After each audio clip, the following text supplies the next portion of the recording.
Hello students, आज हम लोग एक बहुत ही अच्छी ऑटोबायोग्राफिकल कहानी पढ़ेंगे और ये फर्स्ट ईयर का पहली कहानी है, the portrait of a lady. The portrait of a lady, एक महिला का चित्र। पोर्ट्रेट जो एक पूरा रूप चित्र होता है, बड़ा सा चित्र होता है जिसमें किसी व्यक्ति का सारा आकार आता है, उसे पोर्ट्रेट बोलते हैं। एक्चुअल में ये कहानी बहुत ही अच्छी सी कहानी है, खुशवंत सिंह द्वारा लिखी हुई है।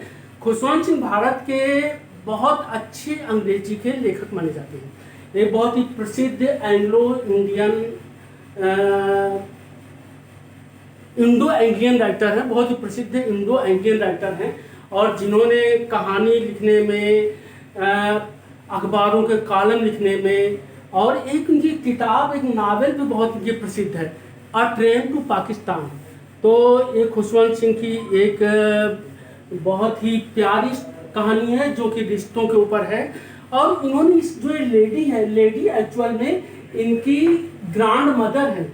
इन्होंने अपनी ग्रैंड मदर की कहानी लिखी हुई है और बहुत ही रुचिकर ढंग से इसका वर्णन करा। जब आप पढ़ोगे तो आपको बड़ा मजा आएगा कि एक बच्चा एक अपनी दादी को कैसे देखता है। क्योंकि दादी थी, वो काफ़ी बूढ़ी थी, तो बच्चा कल्पना भी नहीं कर पाता है कि कभी दादी यंग रही होंगी, कभी दादी के जो है जैसे आम लड़कियां होती हैं उस तरह दादी रही होंगी। तो एक बहुत ही एक बच्चे के दृष्टिकोण से एक कहानी है। अच्छा, इसमें एक इंटरेस्टिंग बात है, अभी जब आपको मैं इस कहानी का संक्षेप बताऊंगा तो देखेंगे जो चिड़िया होती हैं, जो पक्षी होते हैं, वे एक बहुत अच्छा सा रोल निभाते हैं। कुत्ते बहुत अच्छा सा रोल निभाते हैं। यानी जानवरों में और मनुष्यों में क्या भावनात्मक रिश्ते होते हैं, वे भी इस कहानी से आप पढ़ेंगे। यानी ये कहानी पूरी एक जो इनोसेंस है, एक जो मासूमियत है, उसको एक बहुत अच्छे ढंग से चित्रित करती है। चलिए हम इस कहानी को देखते हैं।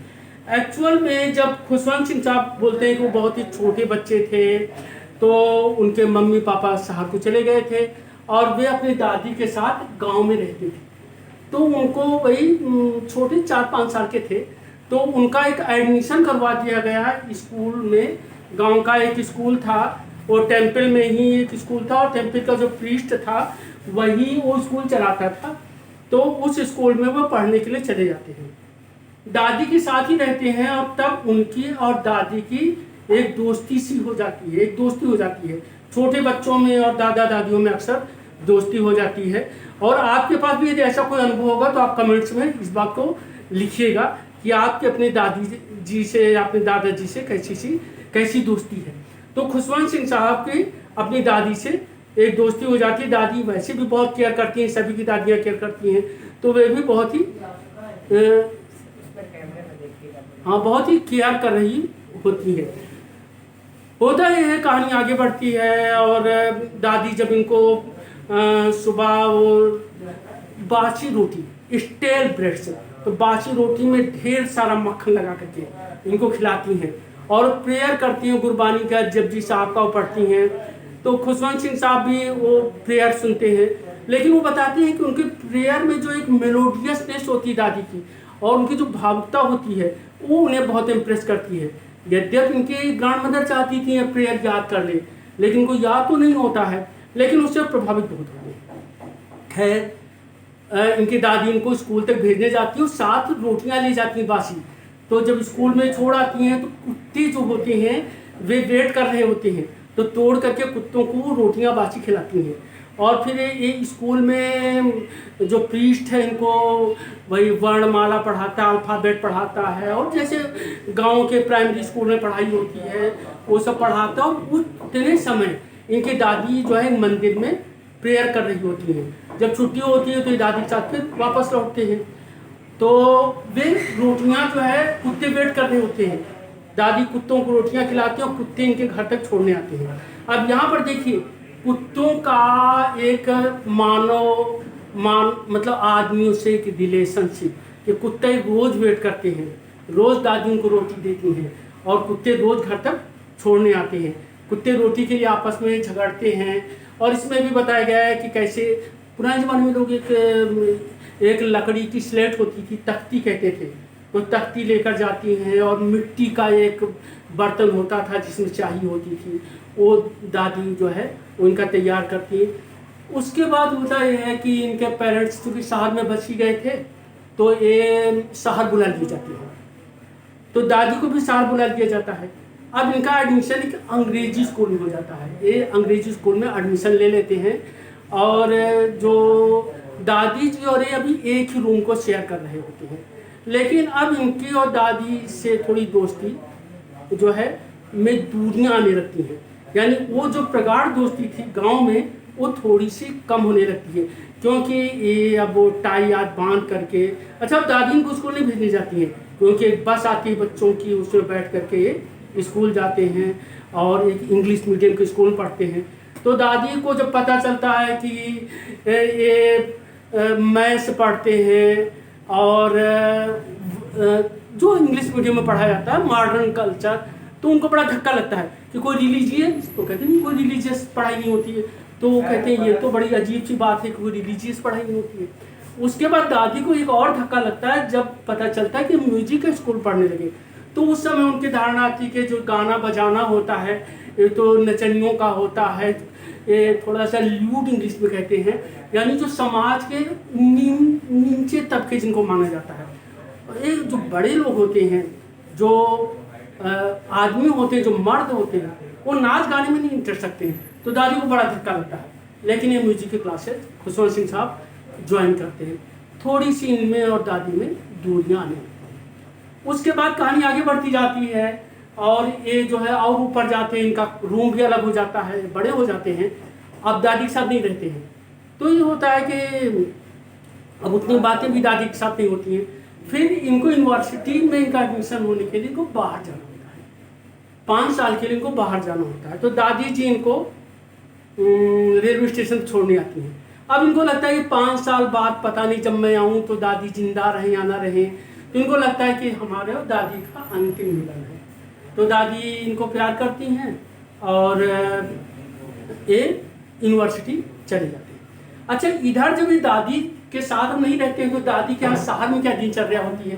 दादी दिन भर प्रेयर करती हैं, अपना चरखा काटती हैं, दोपहर को वे रोटियों को चिड़ियों को खिलाती हैं। तो हजारों स्पैरो आप लोग जानते हो, गौरैया, अब तो गौरैया विलुप्त हो रही है, बहुत कम हो रही हैं। एक ज़माने में गौरैया बहुत हो रही थी और आप लोग भी एक गौरैया कोई मिले तो उससे को ध्यान रखिए। तो गौरैया को जो है वे चिड़िया खिलाती हैं। मैं 2012 में BHU गया था तो मुझे बड़ा शौक लगा कि BHU में मुझे बताया गया कि वहाँ पर गौरैया पूरे कैंपस में है ही नहीं, जबकि BHU का बहुत बड़ा लंबा चौड़ा कैंपस है। तो गौरैया की ये कंडीशन है कि BHU में एक भी गौरैया नहीं है। तो अभी तो अपने यहाँ काफ़ी गौरैया हैं, तो गौरैया विलुप्त की ओर बढ़ रही। क्यों विलुप्त की ओर बढ़ रही हैं, गौरैया क्यों विलुप्त हो रही हैं? यदि आपको इसके बारे में कोई सी जानकारी हो, कोई सुझाव हो तो उसे आप अपने कमेंट में लिखिएगा। और इस कहानी में यदि कोई समस्या होगी उसे भी आप जरूर लिखिएगा और दैट विल बी आंसर। तो जो वो गौरैया को उनकी दादी क्या करती हैं, टुकड़े खिलाती हैं, फेंकती हैं और हजारों गौरैया आती हैं और वे सब टुकड़े रोटी के खाती हैं और कुछ दादी के कंधे बैठ जाती हैं। और दादी के लिए उस दिन का सबसे हैप्पी टाइम होता है गौरैयों के साथ। तो ये उनके डेली की रूटीन होती है, चरखा काटना, प्रेयर करना और गौरैया को रोटियां खिलाना। उसके बाद ये यूनिवर्सिटी चले जाते हैं 5 साल के लिए। लौट कर जब आते हैं तो इनको बड़ा आश्चर्य होता है, इनकी दादी जिंदा होती हैं और वे बिल्कुल उनकी जैसे उम्र रुक गई हो, जैसे ही छोड़ के गए थे बिल्कुल वैसे ही होती हैं और वे बड़ी खुश होती हैं, इनको आशीर्वाद देती हैं, प्रेयर करती हैं। और फिर शाम के टाइम एक बहुत ही आश्चर्य घटित होता है। वो आश्चर्य घटित होता है कि दादी हमेशा प्रेयर करती थी, उस शाम को प्रेयर नहीं करती हैं जिस दिन आते हैं। एक ढोल लेती हैं और लेडीज को बुलाती हैं और गाना चालू करती हैं।